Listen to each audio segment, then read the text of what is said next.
বারংবার যেটা বলা হচ্ছিল যে আরজিকর আবহে হতে চলেছে এই উপনির্বাচন, কিন্তু এই আরজিকর কাটাটা কোনো ফ্যাক্টরি হলো না।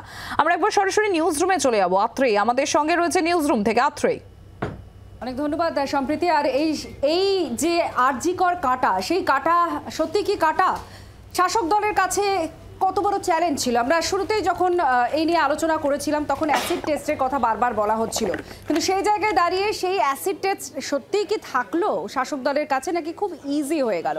আমরা এগুলো নিয়ে একটু কথা বলবো। প্রবীর আমাদের সঙ্গে রয়েছেন, আমাদের প্রতিনিধি। প্রবীর, আরজিকরের কাটা যেটা শুরু থেকে আমরা আলোচনা করছিলাম যে এবার উপনির্বাচনে এটা হয়তো শাসক দলকে একটা অস্বস্তিতে যেহেতু ফেলেছে এই আন্দোলন, তার ভোট বাক্সে এফেক্ট পড়বে কতটা? কোনো এফেক্ট পড়লো? দল কি বলছে, তৃণমূল কংগ্রেস কি বলছে? দেখো, নিঃসন্দেহে গত 3 মাস ধরে আরজিকর যেভাবে সরকারের মাথা ব্যথার কারণ, রাজনৈতিকভাবে তৃণমূল কংগ্রেসের মাথা ব্যথার কারণ হয়ে দাঁড়িয়েছিল, এই 6টি বাই ইলেকশন তৃণমূল কংগ্রেসের কাছে নিঃসন্দেহে কঠিন ইলেকশন ছিল। কারণ এই ইলেকশনের মধ্যে দিয়ে একটা জিনিস প্রমাণ হতো, যদি এই 6টা ইলেকশন সিটের মধ্যে তৃণমূল কংগ্রেস 3টে হারতো বা 2টোয় হারতো বা হেরে যেত, তাহলে স্বাভাবিকভাবেই বিরোধী সহ রাজ্যের যারা নাগরিক সমাজ তারাই বলতেন যে আরজিকরের প্রভাব পড়েছে এই নির্বাচনে।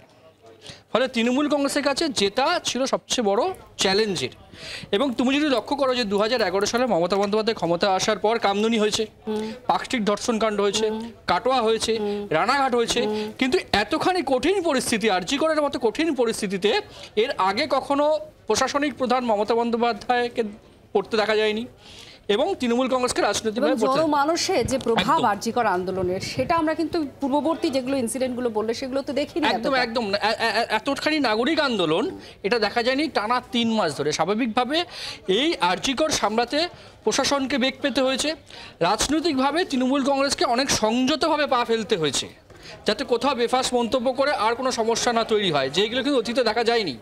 সেই জায়গায় দাঁড়িয়ে এই আরজিকরের কাটা নিঃসন্দেহে তৃণমূল কংগ্রেসের কাটা ছিল। এই ইলেকশনে 6টাতে জেতার পরে স্বাভাবিকভাবে তৃণমূল কংগ্রেসের বড় স্বস্তি।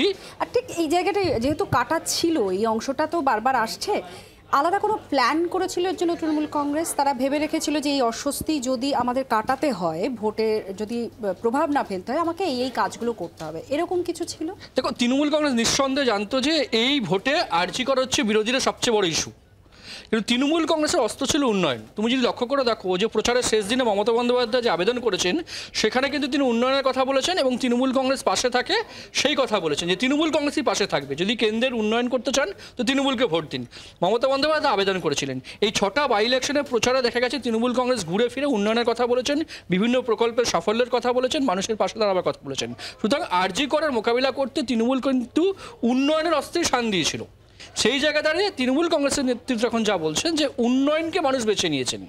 আরজিকরের ঘটনা মর্মাহত, নিঃসন্দেহে দুঃখজনক ঘটনা, কিন্তু তার মধ্যে একটা ষড়যন্ত্র ছিল আন্দোলনের মধ্যে বিরোধী দলগুলোর, সেই তাকে বর্জন করেছে মানুষ এবং উন্নয়নকে বেছে নিয়ে তৃণমূল কংগ্রেসের পাশে যে মানুষ রয়েছে, গ্রাম বাংলার ভোটে কোনো প্রভাব পড়েনি। এই আরজিকরের 6টা আসনের জেতার মধ্যে দিয়ে তৃণমূল কংগ্রেস কিন্তু অনেক বড় স্বস্তি পেল বলে মনে করছে রাজনৈতিক। অর্থাৎ তৃণমূল কংগ্রেস তো বারবার বলেছে যে এটা একটা ফেক ন্যারেটিভ তৈরি করা হয়েছে, বামেরা এর সঙ্গে যুক্ত রয়েছে, একটা সুপরিকল্পনার ছাপ তারা এই আন্দোলনের মধ্যে দেখতে পেয়েছেন।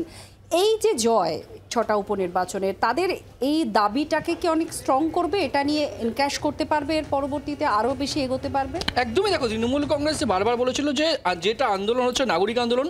তুমি যদি লক্ষ্য করে দেখো যে অভিষেক বন্দ্যোপাধ্যায় বারবার বলেছেন যে ডাক্তারদের বেশ কিছু দাবি সঙ্গত, এই আন্দোলনও সঙ্গত, কিন্তু বারবার বলেছেন যে এর পেছনে যে বিশেষ করে বামেদের দিকে আঙুল তুলেছে যে বামেরা একটা দিচ্ছে, উস্কানিমূলক কাজ করছে।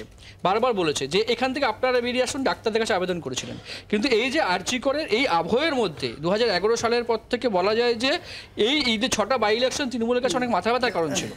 এই যে 6টা জয়ের মধ্যে দিয়ে তৃণমূল কংগ্রেস কিন্তু একদিকে যেমন স্বস্তি পেল, এবং আগামী দিনে 2026-এ যেহেতু নির্বাচন রয়েছে, সেটা আর 1-1.5 বছর পরেই প্রস্তুতি শুরু হয়ে যাবে। ফলে তৃণমূল কংগ্রেস আরেকটা স্বস্তির কারণ যে বাংলার মানুষের সমর্থন কিন্তু তৃণমূল কংগ্রেসের সঙ্গেই রয়েছে, এবং তৃণমূল কংগ্রেস যে উন্নয়ন করছে বাংলার মানুষ তারা সেটা একটা সাহায্য পাচ্ছে এবং সমর্থন করছে তৃণমূল কংগ্রেসকেই।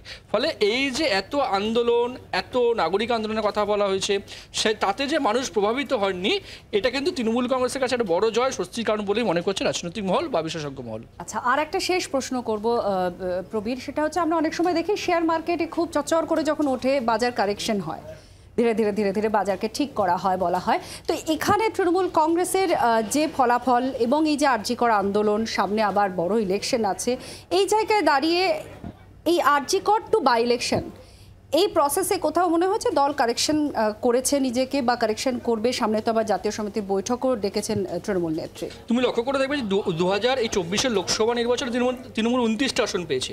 তা সত্ত্বেও কিন্তু তৃণমূল একটা বড় সড়ো রদবদলের পথে হাঁটছে। তুমি দেখবে মুখ্যমন্ত্রী মমতা বন্দ্যোপাধ্যায় নবান্নে বৈঠক করে নিচুতলার কর্মী তারা বেশ কিছু অন্যায় কাজ করছেন, ক্ষোভ প্রকাশ করেছেন এবং বড় সড়ো রদবদলের পথে হাঁটছে। তার কারণ হচ্ছে একটা অন্তর্ঘাত, দলীয় অন্তর্ঘাতে একটা সম্ভাবনা সমস্ত ইলেকশনে দেখতে পাচ্ছে তৃণমূল কংগ্রেস নেতৃত্ব। অভিষেক বন্দ্যোপাধ্যায় প্রস্তাব জমা দিয়েছেন রদবদলের, ফলে 2026-এর আগে যাতে কোনো সমস্যা না হয় অভ্যন্তরীণ, তার জন্য রদবদল কিন্তু খুব তাড়াতাড়ি হবে বলে মনে করা হচ্ছে। বিশেষ করে জাতীয় কর্মসমিতির বৈঠক যেখানে সোমবার রয়েছে, সেই বৈঠকে কিন্তু রদবদলের প্রস্তাবে শিলমোহর পড়তে পারে বলে মনে করা হচ্ছে। পাশাপাশি আরও বেশ কিছু বিষয়ে কিন্তু সতর্ক করবেন মমতা বন্দ্যোপাধ্যায়, অভিষেক বন্দ্যোপাধ্যায়। সুতরাং আরজি করে একটা প্রেক্ষাপট যেটা তৃণমূল কংগ্রেস মনে করছে অনেকটাই কেটে গেছে, মানে ওভারকাম হয়ে গিয়েছে একদম। আর আগামী দিনে যাতে কোনো নির্বাচনের সমস্যা এই ধরনের পড়তে না হয় বা কোনো অন্তর্ঘাত বলো বা এই যে দুর্নীতির অভিযোগ উঠে আসে সেগুলো যাতে না আসে 26-এর আগে, তার জন্য এই কর্মসমিতির বৈঠক কিন্তু অত্যন্ত গুরুত্বপূর্ণ এবং সেখানেই মনে করা হচ্ছে একটা ব্যাপক স্তরে একটা রদবদলের সম্ভাবনা থাকছে। এটা 2021-এর 5ই জুনের পর একটা রদবদল হয়েছিল। অভিষেক বন্দ্যোপাধ্যায় সর্বভারতীয় সাধারণ সম্পাদক হলেন, যুব সভাপতি চেঞ্জ হলো। এখনই কিন্তু যেটা জানাচ্ছে যে জেলার সভাপতি বেশ কিছু চেঞ্জ হবে, পুরসভার চেয়ারম্যান যাদের পারফরমেন্স ভালো ছিল না অন্তর্ঘাত করেছেন, যেটা অভিষেক বন্দ্যোপাধ্যায় রিপোর্ট দিয়েছেন, তার ভিত্তিতে বেশ একটা বড়সড় রদবদলের সম্ভাবনা কিন্তু থাকছেন। জাতীয় কর্মসমিতির বৈঠকের দিকে কিন্তু তৃণমূল কংগ্রেস অনেক নেতাকর্মীরা তাকিয়ে রয়েছেন। অনেক ধন্যবাদ প্রবীণ আমাদের সঙ্গে ছিল। এবার বাংলার আওয়াজ, বাঙালির আবেগ, জি 24 ঘন্টা।